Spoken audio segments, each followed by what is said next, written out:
Welcome, everyone. Thank you so much for joining us for Change Talk, What to Do Once You've Evoked It. I have to say, I'm very excited to actually be engaged in this learning community conversation personally, because I feel that Change Talk and what to actually do with it is probably one of the most ignored components and probably one of the most critical components to the effective practice of motivational interviewing. My name is Paul Warren. I am currently a senior trainer and curriculum developer for the Northeast and Caribbean Addiction Technology Transfer Center. I'm a member of MINT, the Motivational Interviewing Network of Trainers, and I am also a research project director for the New York State Psychiatric Institute. So a couple of logistics before we move directly into this particular content. Hopefully, although we are on WebEx and we can't see each other, and you won't be able to speak directly to me or to each other, anything that you type in the chat, let's just agree that we will use affirming language that's respectful to people first and acknowledge that words do have power, and just keeping that in mind. The other is I do need to make this disclaimer that as our funder, the Substance Abuse and Mental Health Services Administration encourages us and funds us to develop these responsive conversations, and they also do like us to acknowledge that they may not necessarily reflect their official views as SAMHSA. And I'd like to, before I talk about the goal, I want to just say a word about your feedback, which is that, yes, we do need to show our funders that folks are attending these learning community conversations and that these learning community conversations are responsive to your needs. Probably what's more near and dear to my heart as somebody who has the opportunity to develop these conversations and to have them within our learning community with you is we want to be able to create conversations that are relevant and meaningful to your work. So again, I want to encourage you, yes, by all means, we want to give you the credit for attending. Yes, we want to let our funders know that folks are attending, and probably most important, your feedback is of value, and we want to be able to be responsive to your needs. So please do fill out the evaluation at the end of the conversation and let us know what you thought, let us know what you need, and let me know if you have any feedback about how I could make this a richer, more effective experience for you. So to the goal of our conversation today. This conversation centers on the idea that change talk, and I'll define formally what that is as we go forward, but change talk is essential, and I'm not choosing that word lightly.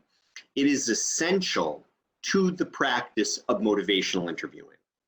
And the ability to evoke change talk, bring it out of the person, not tell them why they should change, but evoke from them their desire to change, their ability to change, their reasons to change, or their need to change, well as once that change talk is evoked, and there are strategies to evoke change talk, once that change talk is actually evoked, when we practice motivational interviewing, we must put that change talk to work. And that's our job as the person guiding the conversation. We have to employ that change talk to support the change process and to guide people toward their identified behavioral change goal. So again, essential. We want to evoke this change talk and we want to employ it in order to support and guide people toward their behavioral change. We have a few learning objectives in regard to what I hope we'll accomplish in our brief time together. Hopefully everybody will be able to define change talk, and I'm pretty confident that there are people that are participating in this conversation that could already give us a robust and accurate definition of what change talk is. I'd like us all to be able to be clear about the role of change talk in the practice of MI, and I've already given you sort of a foreshadowing or a clue about that when I use the word essential. Hopefully everybody will, by the end of this conversation, and maybe you can do it now, and this is a refresher for you, and I'm glad you're here, and I look forward to your comments in the chat. Hopefully everybody will be able to state or list a minimum of 3 strategies that they can actually use to evoke change talk, to bring that change talk out of the person we have the opportunity to be having the conversation with. And then I'd like us all to be able to demonstrate, or at least be clear about how to employ change talk during a conversation about behavior change. And then, time permitting, hopefully people will be able to type in the chat one way that they can potentially use change talk to support behavior change and to guide toward the behavioral change goal. So those are it's an ambitious list of learning objectives, but we'll do our best, and if we need to, we'll have a part 2.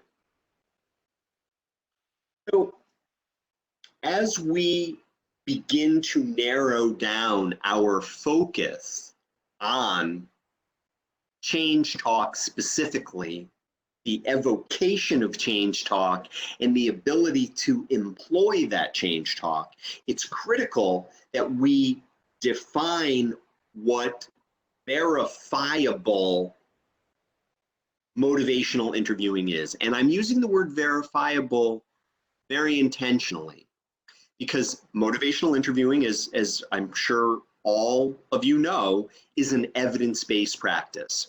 I had the opportunity to hear Dr. Miller speak in the city of Tallinn in Estonia last, I think it was November or October. I can't remember exactly now. It seems so long ago.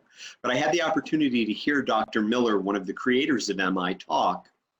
And I believe he said, and I'm pretty sure I have this number accurate, he said at the time of his talk with us that there were over 1,365 clinical studies that prove that if MI is done the way it's prescribed, it can help people to change their behaviors. That's a pretty powerful amount of research guiding us to use a practice that can support behavior change. In order for something to actually constitute the practice of MI or be verified as the practice of MI, it has to have the below elements that I'm going to list. And the first one here, of course, is that it must be a client-centered conversation between collaborating partners. The idea that the worker is not presenting themselves as an expert, and don't misunderstand that. That's not in any way saying that what you know, the training you have, the lived experience that you have isn't of value. But what MI is saying is that in order for it to be effective, it needs to be a client-centered conversation between 2 collaborating partners. It also needs to be a conversation that is focused on a specific behavioral change, a change that the client feels ambivalent about or is of 2 minds about. Somebody said yesterday, actually, I was having a conversation about motivational interviewing, and somebody was talking about, you know, standing on the fence, kind of teetering on one side or the other, but not really making a commitment or moving toward either side.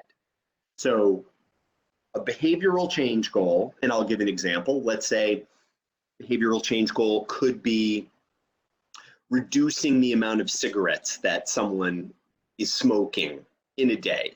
They don't want to quit, but they want to reduce the amount that they're smoking, which would be a harm reduction approach. And keep in mind, folks, in MI, abstinence is not a requirement because it's a client-centered behavioral change. And that individual's goal might be reducing the use of tobacco as opposed to stopping the use of tobacco, okay? And again, it has to be a behavior change that they feel ambivalent about. One of the things that is very distinctive between motivational interviewing and client-centered counseling alone is that the worker is intentionally guiding the conversation when practicing motivational interviewing. Sometimes in client-centered counseling alone, because client-centered counseling and MI are not the same thing, is the person who's practicing a client-centered approach is really following the client. And in MI, the worker is guiding the conversation and walking alongside the client. They are a collaborative partner in the conversation. And as they are walking alongside and guiding this conversation around the behavioral change goal, they are exploring the reasons why the person wants to continue to smoke and the reasons why the person wants to cut down the amount that they're smoking. They also, in that conversation, because it's a guided conversation, are identifying and discussing the person's personal motivation or motivations to consider the change, and again, in the instance of the example I gave you, of cutting down the amount of smoking. So in that guided conversation between the two collaborative partners, the worker is intentionally inviting the client to talk about their desire to cut down the amount of cigarettes they're smoking, their ability to cut down the amount of cigarettes they're smoking, their reasons to cut down the amount of cigarettes they're smoking, and their need to cut down the amount of cigarettes that they're smoking. That, folks, is called preparatory change talk. Okay, so the worker is intentionally guiding the conversation, keeping it focused on that behavioral change that the person feels ambivalent about, and they are exploring and resolving some of the ambivalence and increasing the motivation. The person is increasing their own motivation. In motivational interviewing, the client motivates themselves. The worker guides the client to motivate themselves. Just keeping that in mind. And as we move into focusing on change talk, the desire, the ability, the reasons, or the need to make the change, it's important to understand that within the context of the practice of motivational interviewing. So it is my belief, and what I'm going to ask you to do is go ahead and use the chat to type in. I'm going to make a statement. And I'm going to ask you to type in an A if you think the statement is accurate, an O if you think the statement is an overstatement, and a U if you're unsure about the statement that I'm about to make. Okay? So here's the statement, and get ready to type. The key, as you can see it here, the key to MI success is the ability to evoke and employ change talk. If you think that's an accurate statement, type in an A. If you think it's an overstatement, type in an O. And if you're unsure, type in a U. Okay? I have one A, I have one A. And I'm going to just check to see how many people we have participating. Wonderful, we have 72 people participating in this conversation today. That's fantastic. Let's see if we can get 72 people to weigh in on their thoughts about whether that's an accurate statement, an overstatement, or they're not really sure. And again, folks, if you have not yet typed your name in the chat, please make sure that you do that. And in the chat, not the question box. So please make sure you're using the chat feature and not the question feature. And again, the key to the success of motivational interviewing is evoking and employing change talk. Do you think that's accurate, an overstatement, or are you unsure? I think you can probably guess where I stand on that particular statement. But I'm very curious to know what your thoughts are about it. So again, please feel free to use the chat to respond, and let us go forward. So if there's one thing you take away from our conversation today, if there's one image that you take away from our conversation today, is that change talk is, and you see those 2 gold bars there. I wish I could say everybody that walks away with change talk is gold will be sent 2 gold bars that look just like that. But I cannot make that statement, because if I did, I'd be lying. So I'm not going to make that statement. What I am going to say is, please keep in mind that change talk is gold. And when we practice motivational interviewing, our job is to mine for that gold, to evoke that gold from the client. So change talk and employing change talk is the key to success in motivational interviewing, and the change talk itself is gold. And again, just so I can help reinforce that idea, because I cannot send you 2 gold bars, what I'm going to ask you to do is please type in the chat. I'm going to say the statement and type in the chat the last word. I won't say the last word. Change talk is, and now you type. So go ahead and type in the word in the chat. Change talk is, and then go ahead and type it in. Wonderful. Thank you. And let's see if we can get 72 plus people typing that into the chat. Oh, I went a little too fast there. So let's look at a succinct as well as clear definition of what change talk is. It is any speech, and I'm reading this definition out loud to you. I know you can see it and I know you can read it to yourself. I'm going to read it out loud to you. Any speech that favors movement in the direction of change linked to a particular behavioral change target or a particular behavioral change goal. Okay? So change talk is anything that is said that favors movement in the direction of the change. Wow. There's something I'd like to add here. And it's funny because this actually came up in a conversation yesterday. Somebody in the learning community that I had the opportunity to be with said something about, well, then the client said this. And what they described was change talk that the client offered.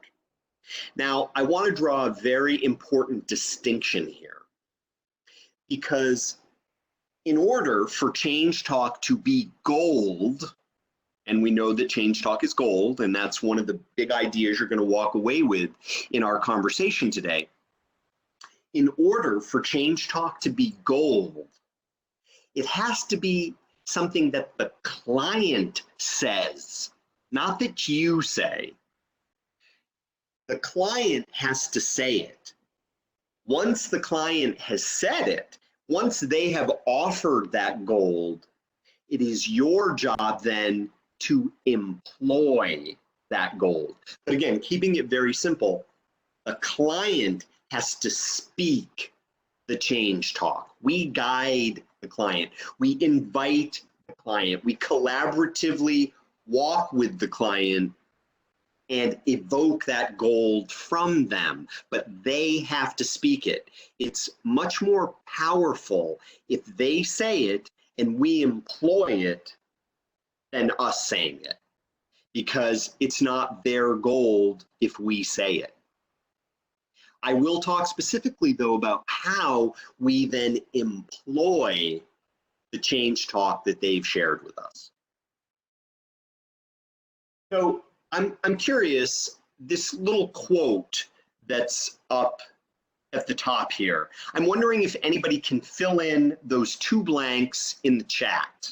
What is that little statement there? And you'll notice what follows, and so does change talk. And I love the fact that somebody just typed in H-T. Absolutely. I specifically chose this phrase because one, let's just say it's eye-catching, and people understand this phrase because I wanted to make a very particular point. In a conversation with somebody, client, participant, consumer, in a conversation with them, they will naturally offer change talk.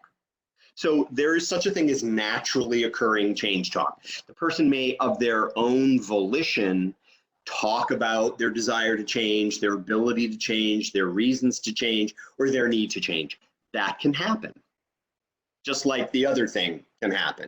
But that change talk can occur naturally.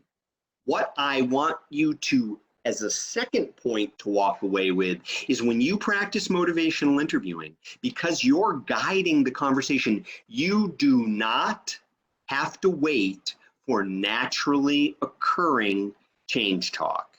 If it happens, great, employ it. If it's not happening, don't wait for it to happen. Evoke it. We can evoke change talk from someone. All right? So it will occur naturally. And again, it's anything that the client says in favor of movement toward the identified behavioral change goal. Some naturally occurring change talk will occur. Do not wait for that. And don't get caught up in the idea that, there's something about MI that's passive. You're just passively, waiting for this gold to drop out of the sky. That's not the case. In MI, it is very active. We are guiding. We are creating a space for the person to be heard, and we are also guiding that space. So, there are a number of strategies that can be used to evoke change talk, okay? Now, before I identify these particular strategies, I'm very curious to check in with folks to see if anybody can share with us what are the core skills of the practice of motivational interviewing. What are the core skills of the practice of motivational interviewing? And if you know that, if you want to take a guess at that, if you have thoughts about that, please type them into the chat. What are the core skills of motivational interviewing? Yes, somebody types in OARS, and I presume you don't mean the kind that are in a boat. Somebody types in reflective listening, summary, affirmation, listening. Another person types in OARS. So yes, let's break down and be very specific about what OARS is. And again, we don't mean the kind in a boat. Yes, it is not the kind in the boat. That's absolutely true. So what does the O in OARS stand for?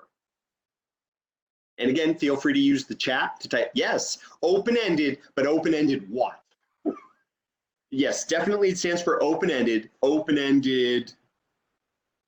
questions. Yes, open-ended questions. Now let me demonstrate the difference between a closed-ended question and an open-ended question. And again, I'm just doing this for illustrative purposes. Did you have a good day?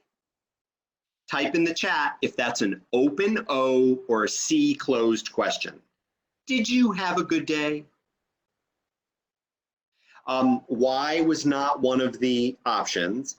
O for open, C for closed. Okay, so I have one O and one C. I'm going to repeat the question. Listen closely.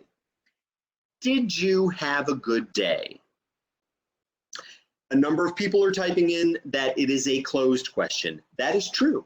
It is a closed question. And what makes it a closed question is, thank you for typing in a C, wonderful. What makes it a closed question is that it can be answered by yes or no.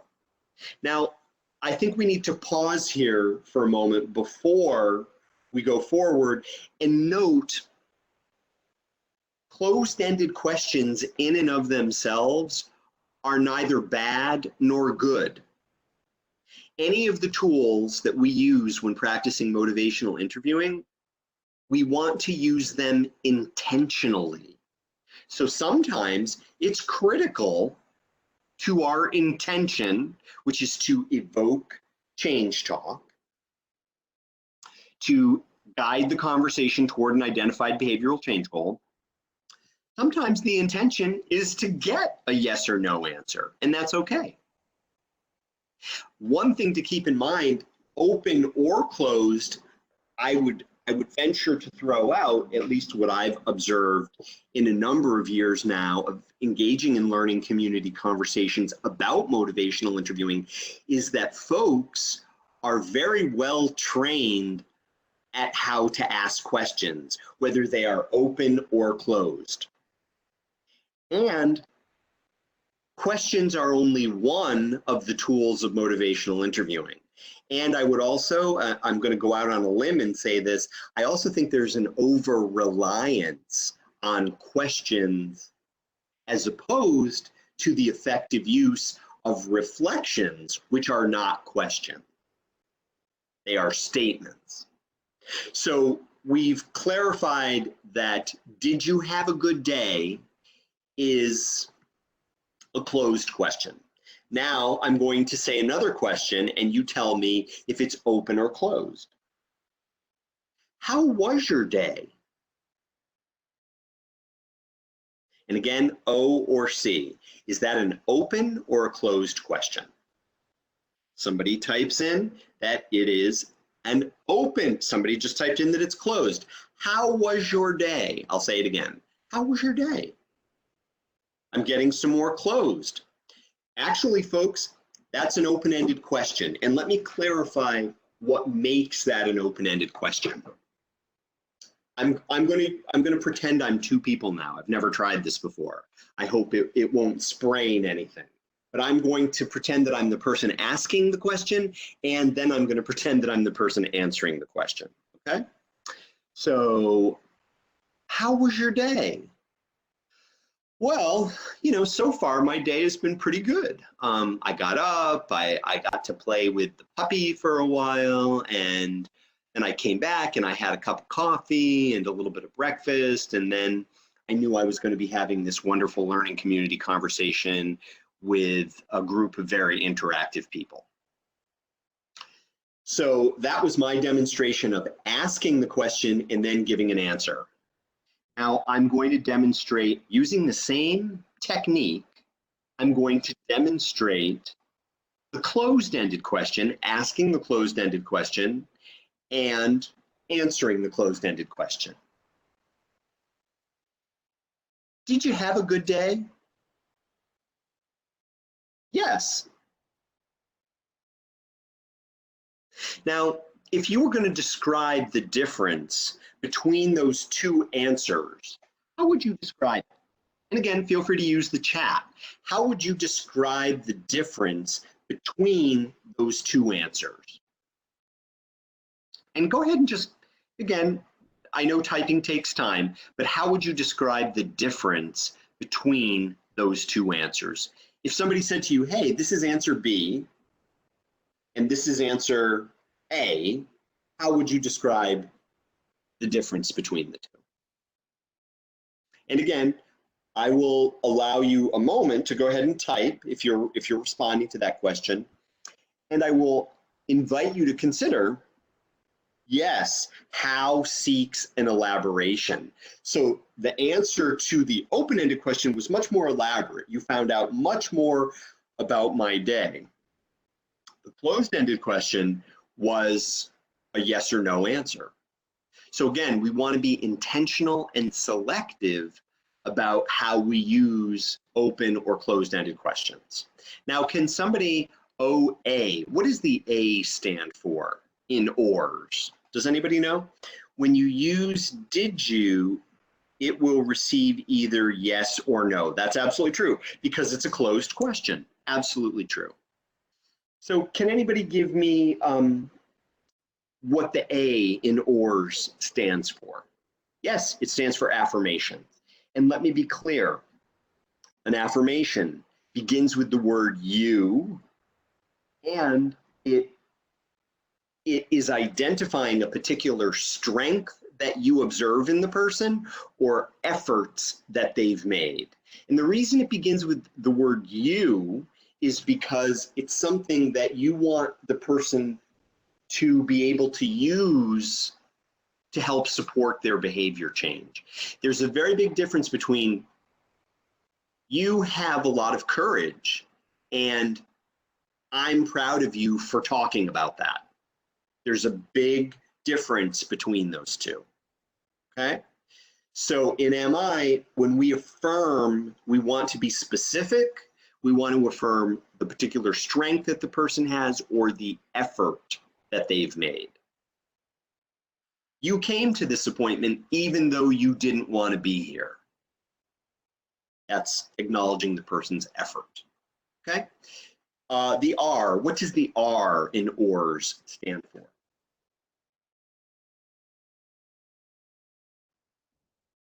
And again, feel free to type that in the chat.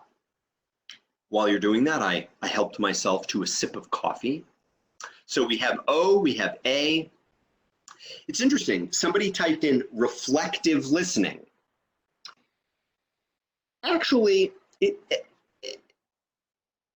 I will say yes, it's a reflection, a statement. Absolutely. The R stands for a reflection. Now I'm going to give an example of the difference between a reflection and a question. And I'm going to start with the question, okay? And those of you whom I've had the opportunity to engage in learning community conversations about MI are probably aware of the question that I'm going to ask, and then I'm going to turn that into a reflection. Okay, so here's the question. You want to be a good mother? So that's a statement that actually is a question, and it's a closed question because the person can say yes, or they can say, no, not really. Okay, so that's a question.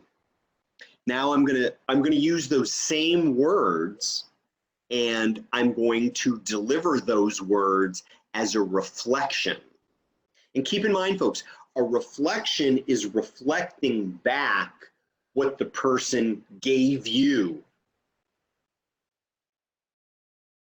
You want to be a good mother.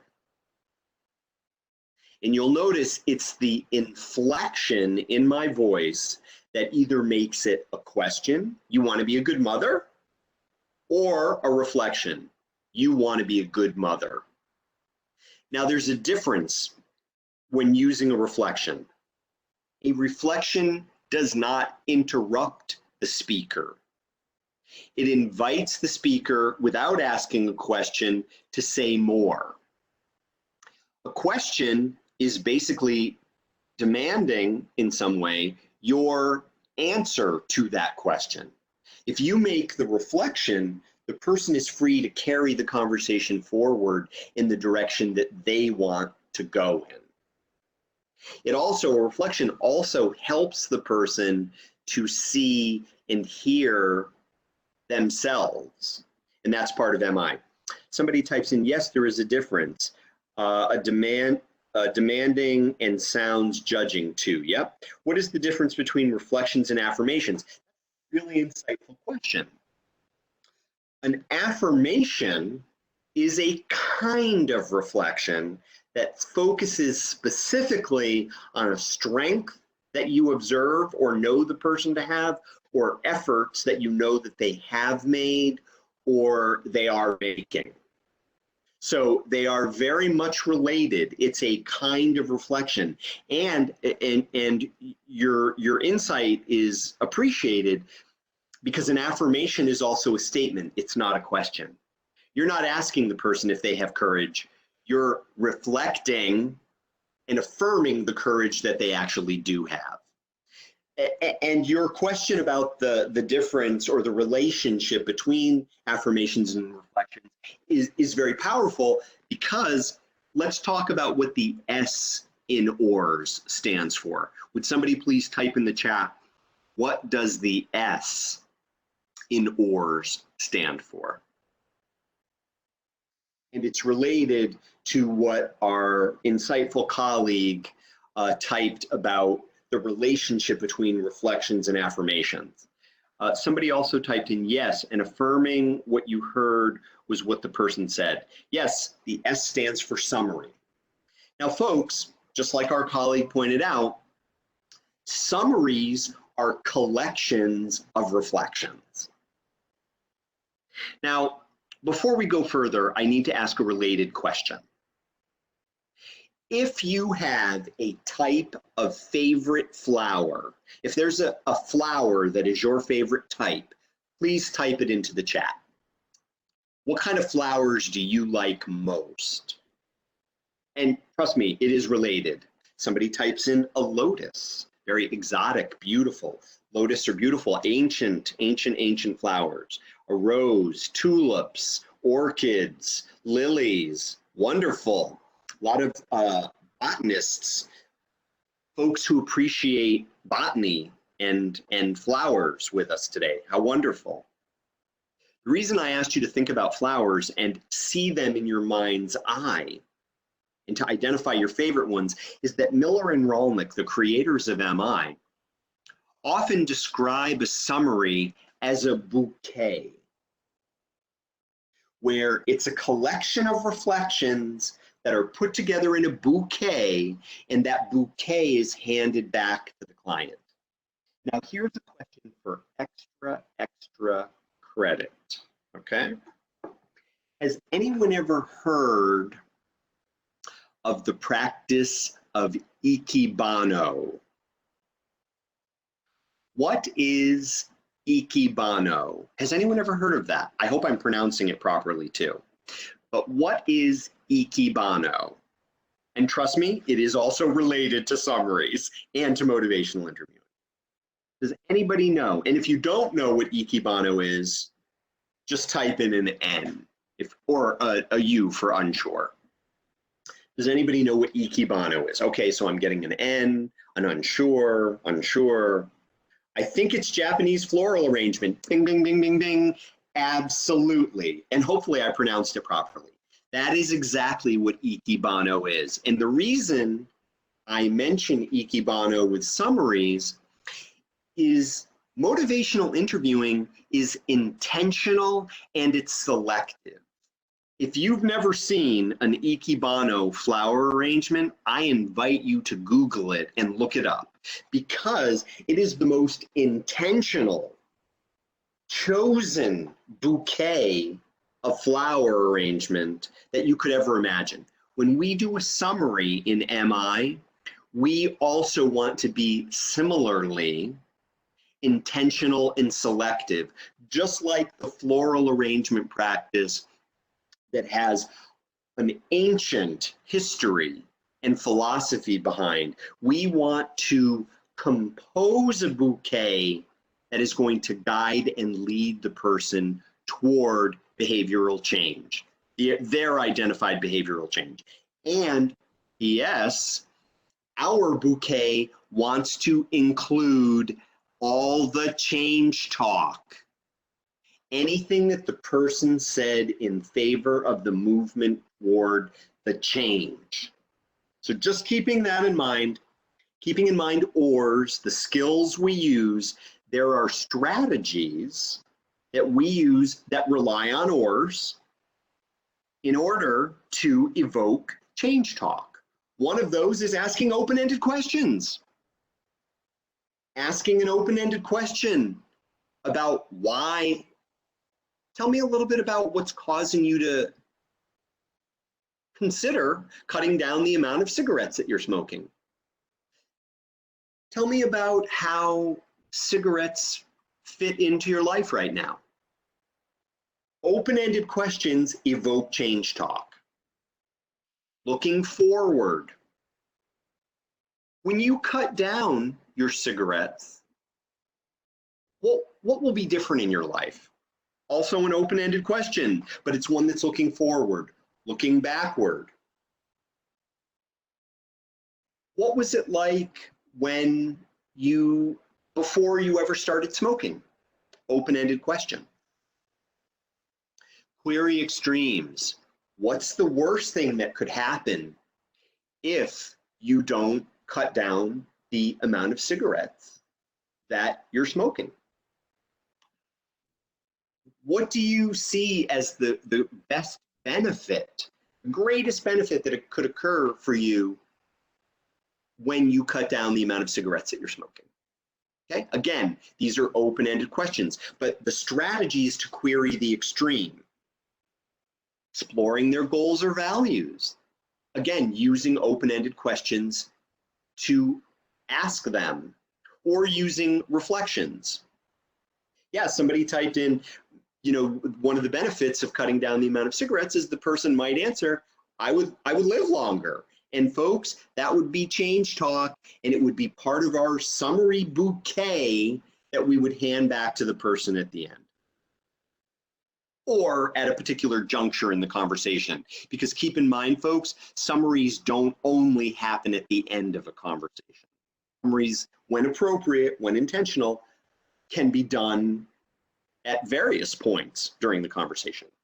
And another strategy is called coming alongside, which simply means meeting the person where they're at, especially used if the person is saying, there's absolutely no change that I want to make right now. Coming alongside, today, and this would be a reflection, today, this is not a change that you're at all considering. And if you ever are considering this change or another change, we can certainly revisit that. So coming alongside is really meeting the person right where they are without any pressure to be somewhere where your agenda may want to take them and they may not want to go. So these are some of the strategies, again, built on the core skills of MI, OARS, that can be used to evoke or bring out a person's change talk. Another strategy that can be used is what's called, and you may be familiar with these, the importance, confidence, or readiness rulers, okay? There are a number of steps that this particular strategy, the use of this particular strategy follows. But again, how important is it for you to make this change? How confident do you feel that you can make this change? How ready are you? Notice I didn't say, how motivated are you? This is focusing on importance, confidence, and readiness about a particular identified behavioral change goal. Now, what I'd like to do is I'd like to review the steps. I'll talk us through this, and then I will engage that technique where I'm playing two people and demonstrate a conversation using the importance, confidence, and readiness rulers. And again, sometimes it can be helpful to actually use a printout of an actual ruler to help people to visually see where they are.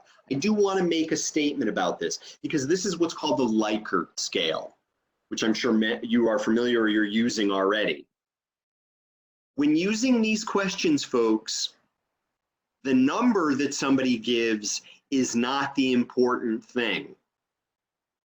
What's important is actually the conversation that happens because of the structured questions. So just because somebody may say 9 doesn't necessarily mean that you're being more effective or less effective.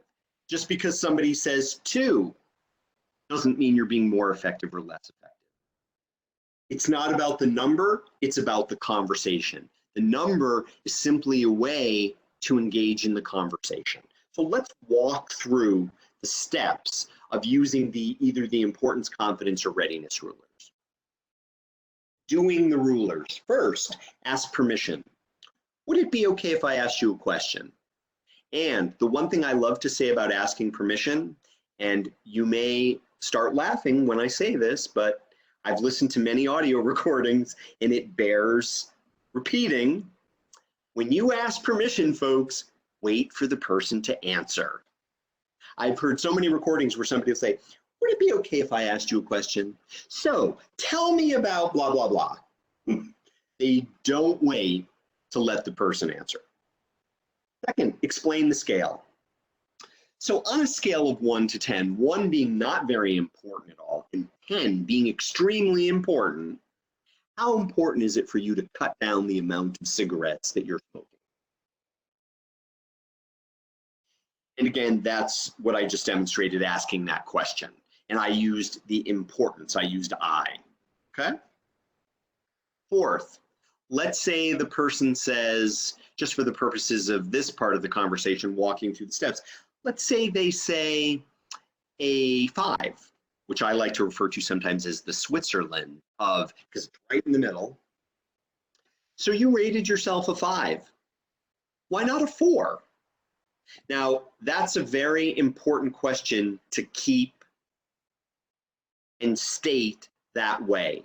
Because when you ask this question this way, you're inviting the person to make an argument for why they're a 5 and not a 4. That's important. Whatever they say, you then want to reflect and summarize that, what they said about why they're not a lower number. Because again, nested within that is probably change talk, because they're making the argument for why they're a 5.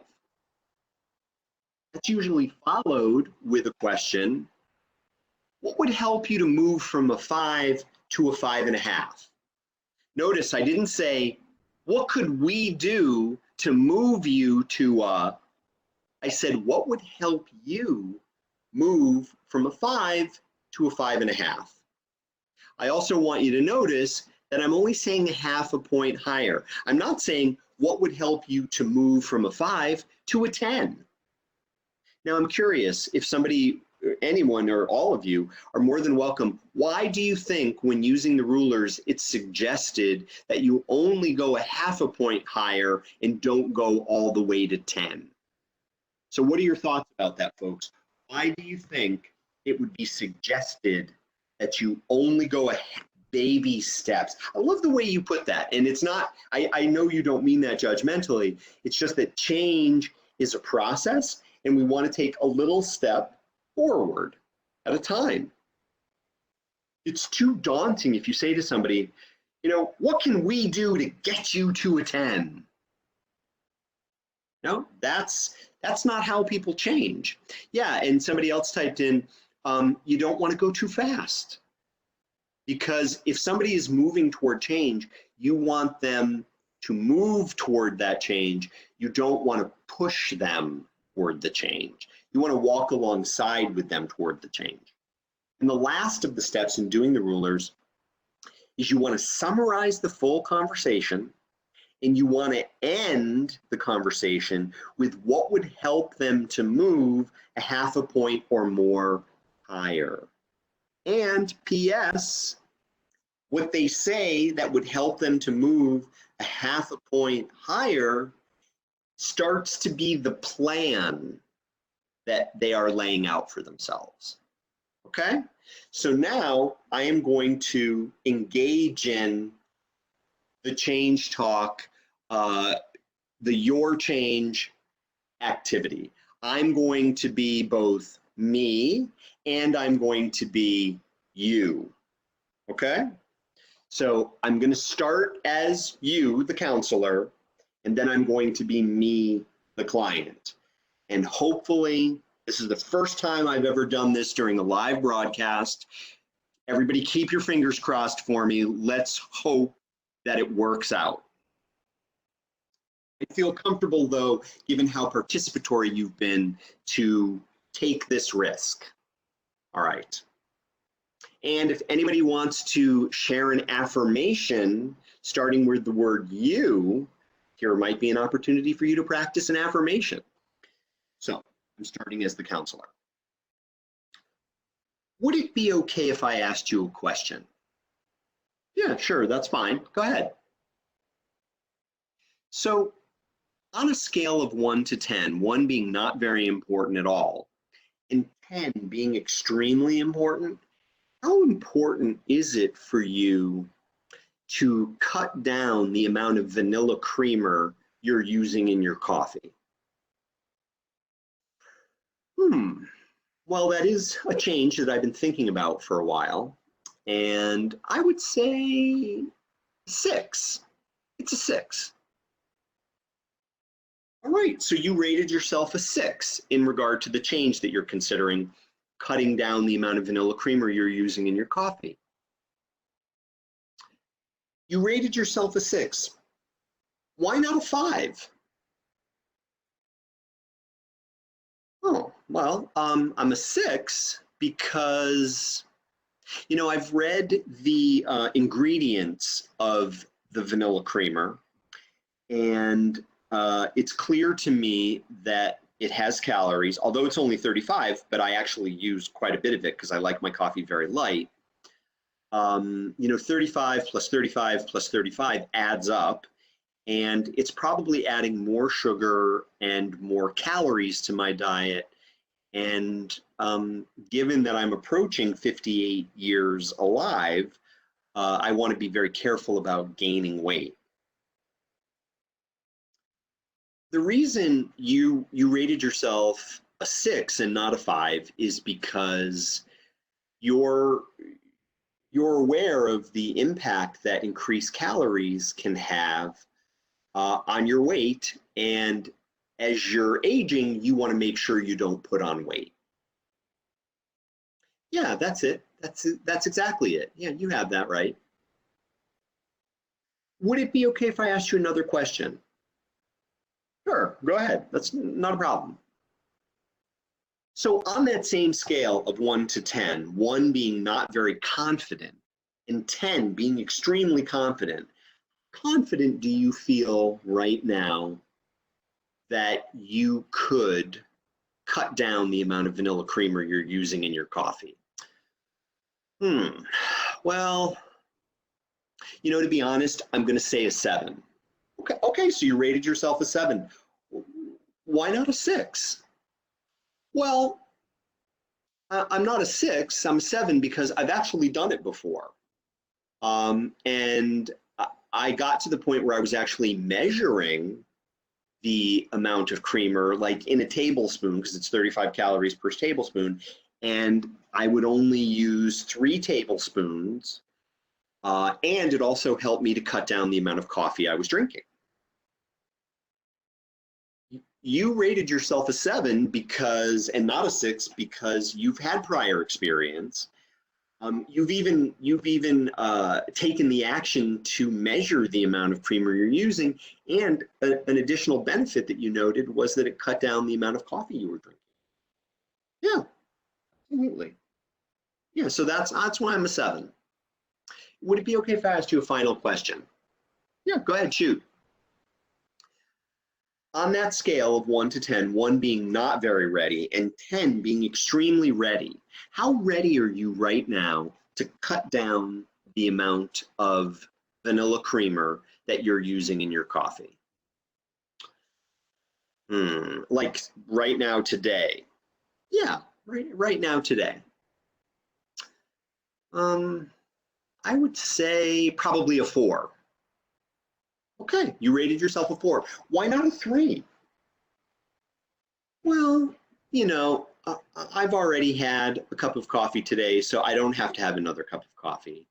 It's not like I don't have tablespoons that I can use to measure the amount of creamer. You know, I have a puppy, and running around with the puppy really reminds me that I want to be careful about putting on any extra weight. Okay, well, if it's okay with you, can I ask another question related to what you just said? Sure. So you rated yourself a 4. What would help you to move to a 4.5? Well, I just thought of something very specific. Committing to only having 1 cup of coffee, full cup of coffee in the morning, and a half a cup of coffee in the afternoon, and keeping a tablespoon near the coffee maker so that when I go to put the creamer in, I will just use the tablespoon to measure out 3. Okay, so if it's all right with you, I'd like to summarize what you said. Sure, go ahead. The goal that the change that you're thinking of making is cutting down the amount of vanilla creamer that you're using in your coffee. It's important to you, and the reason you're considering this change is you know that the vanilla creamer is adding to your calorie intake and potentially causing you to gain weight. You're about to be 58 years alive, and you're conscious of making sure that you don't gain weight. You have a puppy, and you really want to be able to play with that puppy and not feel like you're dragging around extra weight. You also identified that there are actions, because you've done it before, there are actions that you can take by committing to having 1.5 cups of coffee throughout the day, 1 in the morning, 1/2 cup in the afternoon, and you would be willing to keep a tablespoon by the coffee maker so that you could measure out the creamer. Did I get that right? Yeah, you got it. That's all of it. Did I leave anything out? No, I don't think so. Is there anything else you'd like to add? I mean, only that as I have gotten older, I've noticed that it's a lot easier to gain weight, and it's something that I need to be conscious about. Okay, so being weight conscious is important to you, and you want to make sure that you age in a healthy way so you can remain active. Yeah, that's exactly right. Well, I really want to thank you, Paul, for engaging in this conversation today. It's really been a pleasure to talk to you about this change that you're considering. So thank you very much for that. No problem. You're welcome. It was good to talk to you too. All right, end of demonstration. So folks, those are the steps sort of acted out. I hope that in some way clearly illustrated how you can use those 7 steps. These slides will be made available to you, and you can practice those steps. I don't know if you, it was maybe a little harder to understand because I was playing both characters, but think about, did I seem comfortable or uncomfortable going through those 7 steps? And if you thought I seemed comfortable, the thing I can tell you is that once you've done it about 500 or 600 times or practiced it, that's perhaps an overstatement. But once you've practiced it a bit, you get much more comfortable using those 7 steps. And again, those are to evoke change talk. So folks, once you have change talk, you want to invite the person to elaborate on it. You want to affirm it, starting with the word you. You also want to reflect it, which ends in a period, not a question mark. And you want to compose it into that beautiful ikebano bouquet and hand it back to the person. This is how MI actually employs change talk. You evoke it, and then you employ it by using your ears. And I put this little picture of a rabbit here to remind you of that. You want to ask for elaboration. You want to affirm that change talk. You want to reflect it back, and you want to compose it into a bouquet summary and hand it back.